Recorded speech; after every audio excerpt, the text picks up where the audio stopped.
Hola, ¿qué tal? ¿Cómo estás? Mi nombre es Dela Fernández, te doy la bienvenida a Reemocionate, deseo de todo corazón que te encuentres muy bien y hoy vamos a hablar de velocidad.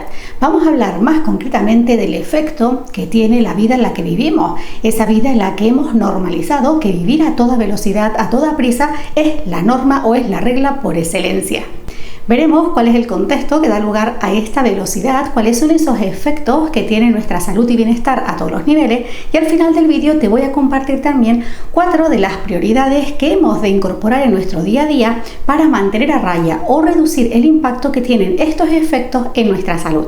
Recuerda también que tienes como siempre en la descripción la línea de tiempo y de esta manera puedes moverte muy rápida y cómodamente por el contenido del vídeo sin necesidad de verlo todo. Si no te interesa, puedes acceder a él desde la descripción, el menú de capítulos o moviendo aquí el cursor de reproducción. Dicho esto, comencemos por el principio, que sería ese contexto general que da pie a haber normalizado la velocidad, vivir a toda prisa como parte de nuestra rutina. Y si bien habría muchos aspectos que pudiéramos abordar, en el vídeo de hoy simplemente te quiero compartir 2 de ellos. El primero, la era digital, esa introducción de dispositivos, de herramientas, de aplicaciones digitales y por supuesto las redes sociales en nuestra rutina, que ya hemos interiorizado de tal manera que a veces nos parece imposible vivir sin ella. Usamos todas estas herramientas digitales no solo para trabajar o para buscar información, sino también en el plano personal, para comunicarnos con otros y para entretenernos. Y junto a esto, el otro aspecto importante que quiero señalar es la sobreestimulación sensorial a la que vivimos sometidos. A día de hoy, pues tanto en casa como en la calle estamos sometidos a muchísimos estímulos, de tal manera que a veces nuestro cuerpo se satura, se colapsa y siente que no puede abarcar todo o que tiene que ir muy rápido, tiene que acelerarse para llegar a todo. Estos 2 aspectos principales, aunque no son los únicos, son los que te quería compartir en el vídeo de hoy y que un poco va a servir como ese marco de referencia para los efectos que te quiero compartir a continuación. Como te decía, estos 2 aspectos tienen un alto impacto en nuestra salud y bienestar, en nuestro nivel de atención, en nuestra capacidad para procesar la información y por supuesto para tomar decisiones. Esa conexión no solo con el entorno, sino también con nosotros mismos. Pensemos que aun contando con una buena educación digital que un poco nos permita ver de una forma más consciente cómo nos relacionamos con todos estos aspectos, solo necesitamos una fracción de segundo, una milésima parte de segundo para perder el control y que sea toda estimulación sensorial, que sea toda esta velocidad la que acabe atrapándonos. De ahí que sea importante pues incorporar en nuestro día a día esas herramientas o esos hábitos que nos ayuden a relacionarnos con todos estos estímulos, a responder y a interactuar con ellos de una forma más consciente, más alineada con nosotros y que si en un momento dado nos sentimos perdidos, poder volver a recuperar las riendas con esa calma y esa paciencia y no sentir que al final vamos a la deriva como si nada pudiéramos hacer, convirtiéndonos casi sin darnos cuenta en adictos a la velocidad. Y por eso te quiero compartir algunos de los efectos que tiene esta velocidad, este ritmo frenético en nuestra salud y en nuestro bienestar para que los puedas empezar a reconocer. Y te adelanto desde ya que puede ser que incluso alguno de ellos sientas que forma parte de la vida, que es algo normal. Pero spoiler, no lo es. Es lo que comentábamos antes. Ha llegado un punto en que es la norma, es a lo que nos hemos acostumbrado y de alguna manera damos por hecho que vivir desde ahí es lo normal, es lo que tiene que ser. Pero recuerda que todo aquello que en un momento dado produce un cierto desequilibrio en tu organismo, en tu sistema, en corto, medio o largo plazo, te acabará pasando factura. Por eso te invito a que prestes atención a estos aspectos a ver si reconoces alguno de ellos. Efecto número 1, dificultad para dormir o conciliar el sueño. Este aspecto, el del sueño, es tan importante y es tan vital que probablemente tú has experimentado cuando has ido a alguna consulta médica, a un terapeuta o algún profesional de la salud y una de las primeras preguntas que te ha hecho es: oye, ¿cómo duermes? Y es que justamente este dato de cómo es nuestra relación con el sueño, nuestra calidad del sueño, da muchísima información sobre nuestro cuadro de salud en términos generales. Sin embargo, este ritmo frenético y esta velocidad hace que en determinados momentos no le prestemos tanta atención, no solo a cómo estamos descansando, sino también a la fase previa, cómo nos preparamos para el sueño.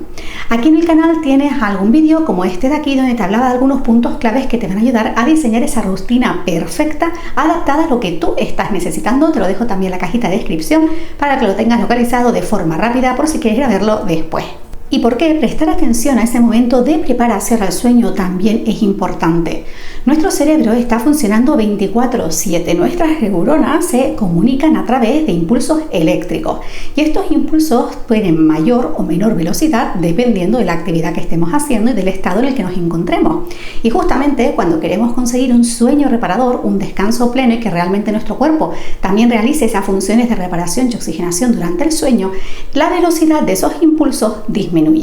Sin embargo, si nosotros nos acostamos en un estado de preocupación, de estrés, le estamos dando vuelta a algo o incluso hacemos actividades previas al descanso que lo que hacen es aumentar la velocidad de esos impulsos eléctricos, lo que conseguimos es dificultar muchísimo más esa calidad del sueño y también esa introducción al descanso, a que realmente nuestro cuerpo empiece a conectar con esas ondas que nos llevarán a ese sueño reparador y descanso pleno. Y justamente esta era de la velocidad y de la sobreestimulación hace que esa velocidad de esos estímulos aumente, no solo por ese estado emocional, sino porque en muchísimas ocasiones hemos interiorizado que antes de dormir, pues hacer un poquito de scroll en las redes sociales o ver una película, dependiendo de qué temática, los va a ayudar a descansar. Pero una cosa es lo que creemos a nivel consciente, por así decirlo, y otra cosa es el efecto real que está teniendo en nuestro interior.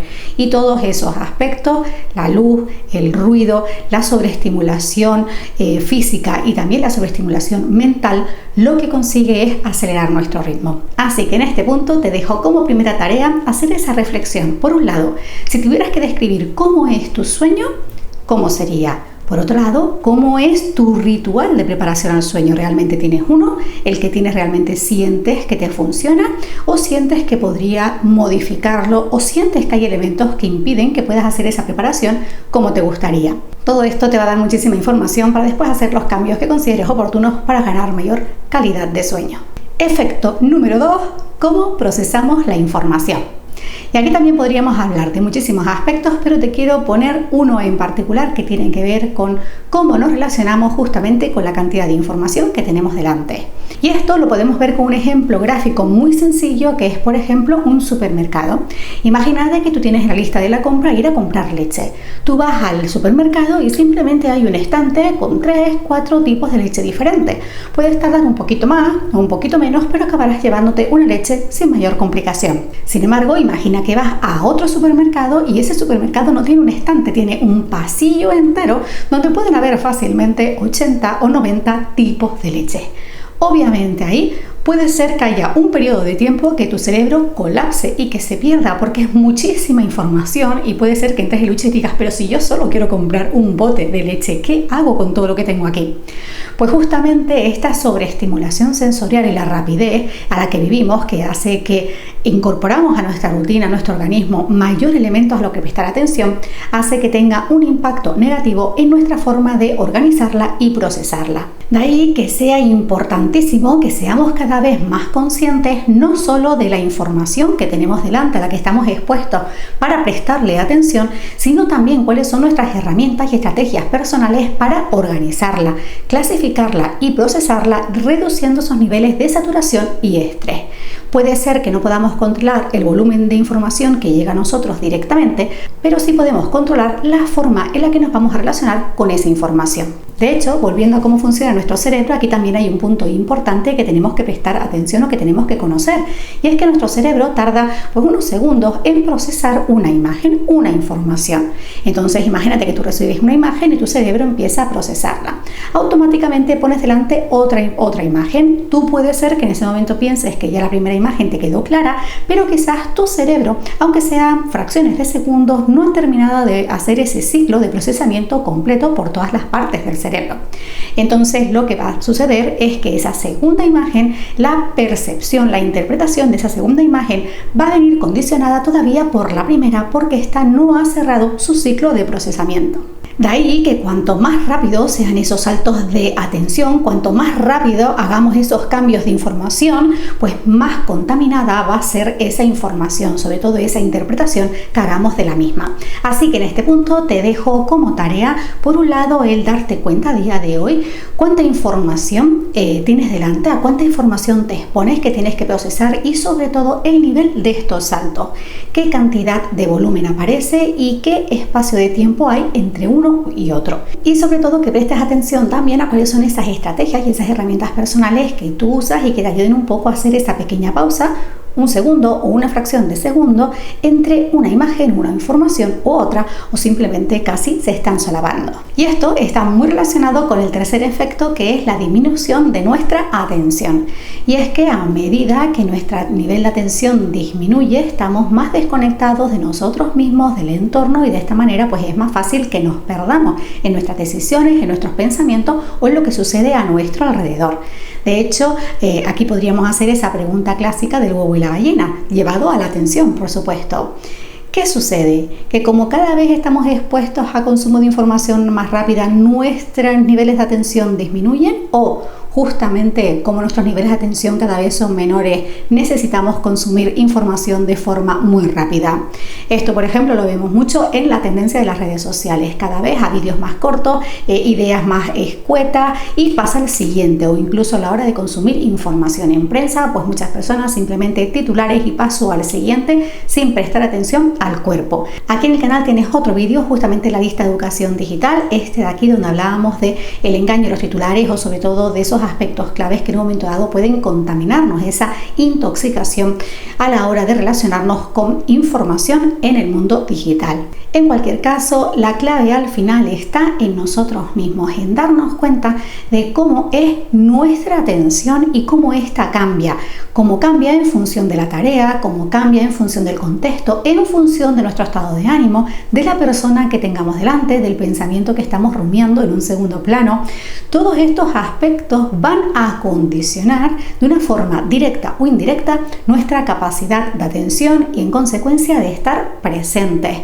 Da igual que en un momento dado la información que tú recibas sea muy corta, sea muy rápida, va a depender de nosotros mismos, va a depender de ti el hacer esa pausa y llevar toda tu atención a esa información que tienes y ver cómo te relacionas con ella. De hecho, si dejamos a un lado este entrenamiento y este trabajo personal con nuestra atención, pues es mucho más fácil que ésta se disperse, se debilite y acabe al final secuestrada por las circunstancias, por otros, por el entorno.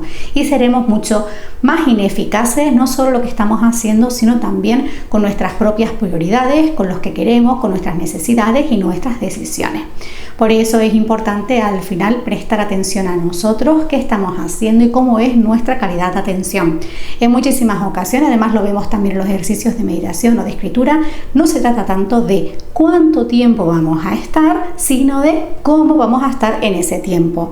Así que para finalizar este punto te propongo una tarea, que es empezar a hacer ese reconocimiento e identificación de cómo es tu nivel de atención según el contexto, la tarea, la persona, pero también empezar a identificar esos enemigos. Y recuerda que esos enemigos no necesariamente tienen que estar fuera.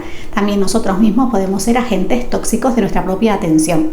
Así que aquí puedes hacer una tablita donde pongas pues esas personas, situaciones, contextos, estados de ánimos, tareas, etcétera, y al lado identifiques con un número, lo etiquetes con un número, porque así tu mente le es más fácil centrarse y a ti te es más fácil evaluarlo. Entonces, cómo enfoques el ejercicio va a depender de lo que tú en estos momentos necesites. Puedes hacerlo por el nivel de atención que sientes que tienes o el nivel de atención que sientes que te condiciona. Efecto número 4, desconexión de uno mismo y de la vida en general. Si pensamos en la famosa tríada que ya hemos hablado en muchísimas otras ocasiones aquí en el canal, que es el ser, el hacer y el tener, pues diríamos que el efecto se traduce en que básicamente quitamos de la ecuación de esa tríada el elemento del ser y potenciamos muchísimo más nuestra conexión con el hacer y el tener. Recuerda que es normal que dependiendo de dónde nos encontremos, de nuestro momento de vida o de lo que estemos haciendo, pues que ese grado de influencia sea mayor en un verbo o en otro. El punto de este efecto es que llega un momento donde esa parte del ser casi se difumina y desaparece. Únicamente nos centramos en lo que estoy haciendo, lo que estoy teniendo, lo que estoy consiguiendo. Al final nos metemos en esa rueda del hacer, el hacer, el hacer, pasar a lo siguiente, y donde sentimos que tenemos que seguir cubriendo cualquier milésima de segundo, porque no tener nuestra agenda cubierta en un espacio de tiempo pues implica que se nos está acabando el tiempo entre las manos. Y eso también lo hemos visto en un vídeo anterior, puede llevar a patologías como la cronopatía. Por eso es importante prestar atención a cómo nos relacionamos con el tiempo y con esta triada, en qué medida sentimos que estamos más pendientes de esa rueda del hacer y del conseguir, desconectándonos de quiénes somos y de lo que necesitamos o estamos dispuestos a hacer y del precio que estamos pagando en cada momento. También en este punto hay dos aspectos que quiero resaltar a nivel emocional. Por un lado es esa relación con la emoción de la culpa y con el malestar, que en muchas ocasiones se traduce en que dejamos nuestras prioridades y necesidades en un segundo plano, y lo que hacemos es priorizar y siempre estar pendiente de los otros, porque bueno, ya habrá tiempo para nosotros después, aunque al final sigue pasando el tiempo y nosotros siempre estamos en ese segundo plano. Y el segundo punto que también se ve afectado es nuestra capacidad individual, nuestra capacidad crítica y opinión y criterio propio. Al final lo que hacemos pues es seguir la corriente, que sea la opinión de las masas o los titulares o lo que más suena, lo que acabemos asumiendo como cierto sin realmente cuestionarnos qué pensamos, o a lo mejor sí lo hemos cuestionado, pero como a lo mejor nuestra opinión difiere un poquito de lo que tenemos delante, pues simplemente lo callamos, lo invalidamos o lo anulamos diciendo, bueno, no, yo también opino esto. En definitiva, pues se produce esa desconexión de nosotros mismos y de la vida, donde al final sentimos que seguimos como un plan establecido, donde no tenemos mucha capacidad de decisión ni de acción. De hecho, si en algún momento sientes, aunque sea por una fracción de segundo, que estás en ese estado donde parece que no eres protagonista de tu vida, para, porque quizás ahí ya está haciendo efecto esa velocidad, ese ritmo frenético y esa sobreestimulación sensorial de la que hablábamos en el principio de este vídeo. Así que como tarea en este punto te dejo esa reflexión de cómo te sientes con la vida, cómo te sientes en tu vida, qué papel ocupa, eres protagonista, eres secundario, estos papeles cambian dependiendo del contexto, dónde crees que está ese timón, esa batuta de tus decisiones y de tu vida, y también si realmente tienes una opinión y te permites unos espacios de reflexión personal a la hora de tener una valoración o una opinión sobre algo en concreto. ¿Realmente esas opiniones nacen de ti, de esa reflexión personal, o simplemente son fruto de la corriente? Y con esto llegamos al quinto y último efecto que te quiero compartir, que es el nunca es suficiente.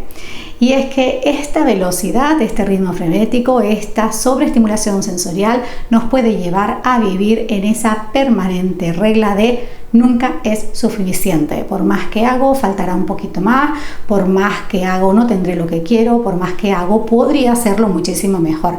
Y ojo que es verdad que siempre podemos mejorar. El punto está si lo estamos haciendo desde un punto de vista sano o simplemente lo estamos usando como una afirmación de invalidez y tóxica de nuestra propia valía. En este punto no me quiero alargar mucho porque ya tienes en el canal un vídeo dedicado única y exclusivamente a la regla del nunca es suficiente, este de aquí, en el que puedes profundizar un poquito más. Pero de forma general, lo que sucede con este efecto es que se activa esa comparación tóxica y esa invalidación personal a todos los niveles. Y nos cuesta responder preguntas tan sencillas como ¿por qué estoy haciendo lo que estoy haciendo? ¿Para qué lo estoy haciendo? ¿Qué es lo que estoy necesitando? ¿Qué precio estoy pagando? ¿Realmente esto está acorde a mis valores o lo que en estos momentos quiero? ¿Esto que estoy haciendo me está acercando a esa meta que quiero conseguir? Realmente al final tiene un efecto en todos esos momentos de reflexión que nos podemos hacer para validar cómo nos sentimos con lo que estamos haciendo, con el lugar con el que estamos y cómo somos. Aquí el consumo de las redes sociales ha potenciado muchísimo esa comparación tóxica y esa invalidez, afectando a la autoestima, la autoimagen, el autodiálogo, a esa regla del nunca es suficiente y un poco vivir desde las expectativas. Y como te compartía en este vídeo de aquí, en mi fórmula del bienestar, desde el momento que nosotros tenemos muchísimo más apego, le damos más valor a las expectativas que a esa conexión con el presente y con nosotros mismos, lo que conseguimos es sentirnos muchísimo peor y aumentar esa sensación de infelicidad permanente. Así que en este punto te dejo como tarea pues activar ese radar para ver en qué momentos aparecen esos pensamientos o esas sensaciones de comparación tóxica o de invalidez, y también cuando consumes, por ejemplo, redes sociales, perfiles de redes sociales, qué es lo que te genera, por qué estás consumiendo en particular ese perfil, o porque en un momento dado te causa cierto malestar o te causa admiración ese perfil que estás consumiendo. Como ves, estoy segura que has reconocido alguno de estos efectos en tu vida. Sin embargo, el hecho de que los hayas reconocido no significa que realmente te estén dañando. De ahí que sea importante hacer después esa reflexión. No se trata de si aparecen o no, sino de cómo te relacionas con ellos cuando aparecen y en qué medida sientes que te están condicionando. De hecho, te permitirán darte cuenta si cuando aparecen eres capaz de volver a tomar las riendas y tomar el control de esa velocidad o de esos pensamientos o ese ruido que puede aparecer, o simplemente en una fracción de segundo has quedado atrapada en ello. E incluso si te das cuenta que estás atrapado, ¿cuánto te cuesta salir de esa revolución? Así que para finalizar, como te decía antes, te quiero compartir cuáles son esas 4 prioridades que desde mi punto de vista te van a ayudar a mantener a raya esos efectos más negativos de la velocidad, de ese ritmo frenético al que estamos expuestos día tras día. Y aquí podemos hablar también de categorías de hábitos, ya que en el canal tienes vídeos donde hemos hablado de eso, pero simplemente me quiero centrar un poco en esos 4 titulares a nivel de prioridades. ¿Cuáles son esas prioridades que desde mi punto de vista sí o sí hemos todos de incorporar en nuestra rutina, y sobre todo articular estrategias que nos ayuden a respetarlo y a mantenerlo independientemente de dónde estemos y lo que estemos haciendo? Y estas 4 prioridades son nuestra salud mental, salud emocional, el cuidado de nuestro cuerpo, las relaciones y el entorno. Cuando nosotros incorporamos estas 4 prioridades como ese timón, esa brújula a nuestro día a día y la creación de nuevos hábitos, pues nos va a ser mucho más fácil mantener a raya y salir de esa velocidad en un momento dado si sentimos que nos está atrapando. Al final se convierten en esa clave para que vuelvas a ti, a esa conexión contigo, y desde ahí después volver a ser. Deseo de todo corazón que en el vídeo de hoy, que quizás ha quedado un poquito más largo de lo habitual, hayas encontrado esa información que te permite relacionarte con este ritmo tan frenético, esta sobreestimulación sensorial, con las herramientas digitales desde un punto de vista más sereno. Sobre todo que puedas volver a conectar con ese control personal, esa conexión contigo mismo, y al final no volverte adicto a la velocidad con los efectos que hemos visto antes. Déjame en los comentarios qué te ha parecido el vídeo, si hay algún aspecto en el que te gustaría profundizar un poquito más. Y yo, como siempre, te doy las gracias por acompañarme, por verme, por estar al otro lado, y por supuesto te mando un beso enorme, un gran abrazo cargadísimo, muchísima buena vibra, y nos vemos en un próximo vídeo. Chao.